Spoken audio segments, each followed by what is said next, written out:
নমস্কাৰ সকলোকে মোৰ ফেচবুক পেজ সৌৰভজ্যোতি ভি আৰু ইউটিউব চেনেল সৌৰভজ্যোতি ভিলৈ স্বাগতম জনাইছোঁ। আৰু ইতিমধ্যে অহা 24 মে'ত এখন নতুন অসমীয়া ছবি আহি আছে।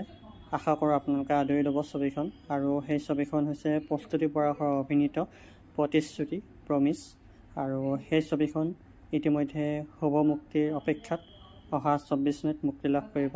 অসমীয়া ছবিখনে ৰাতুল বৰুৱাৰ দ্বাৰা প্ৰযোজিত আৰু কিশোৰ তহবিলদাৰৰ দ্বাৰা পৰিচালিত উক্ত ছবিখনে অহা 24 মে'ত মুক্তি লাভ কৰিব। আৰু ছবিখন বৰ্তমান সমাজখনৰ যি উচ্ছৃংখলতা, বৰ্তমান সমাজখনত যি ব্যাপক হাৰত সুৰা সেৱন, ড্ৰাগছ সেৱন আদিবোৰৰ ওপৰত ছবিখন নিৰ্মাণ কৰা হৈছে। আৰু যিহেতু ছবিখন ইতিমধ্যে সকলোৰে মুখে মুখে চৰ্চা অব্যাহত আছে আৰু আলফা স্বাধীনেও উক্ত ছবিখনক লৈ এক মেইল কৰিছে। তেওঁলোকে জনাইছে যে যেতিয়া ছবিগৃহত প্ৰতিশ্ৰুতি চলি থাকিব তেতিয়া 2-3 সপ্তাহলৈ যাতে অসমীয়াৰ ছবিগৃহত কোনো ধৰণৰ হিন্দী চিনেমা নালাগে, কেৱল প্ৰতিশ্ৰুতি চাবলৈ আহ্বান কৰিছে পৰস্পন্থী আলফা স্বাধীনেও। আৰু ছবিখনৰ যি বিষয়বস্তু, সেই বিষয়বস্তুৰ ওপৰত ভিত্তি কৰিয়েই অসমত ড্ৰাগছৰ সৰবৰাহ আৰু অপব্যৱহাৰৰ দূৰ কৰাৰ উদ্দেশ্যেৰে এই ছবিখন তেওঁলোকে নিৰ্মাণ কৰিছে।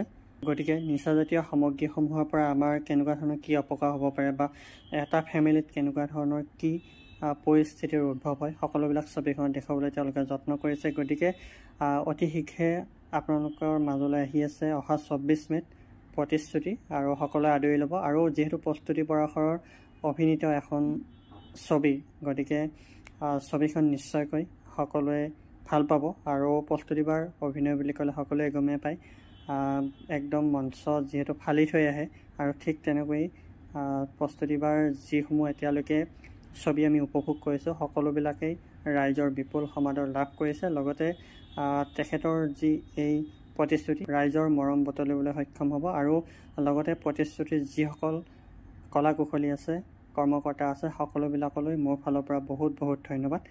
ছবিখন আগবাঢ়ি যাওক আৰু অহা 24 মে'ত আপোনালোকে ছবিগৃহত গৈ প্ৰতিশ্ৰুতি চাব। ধন্যবাদ।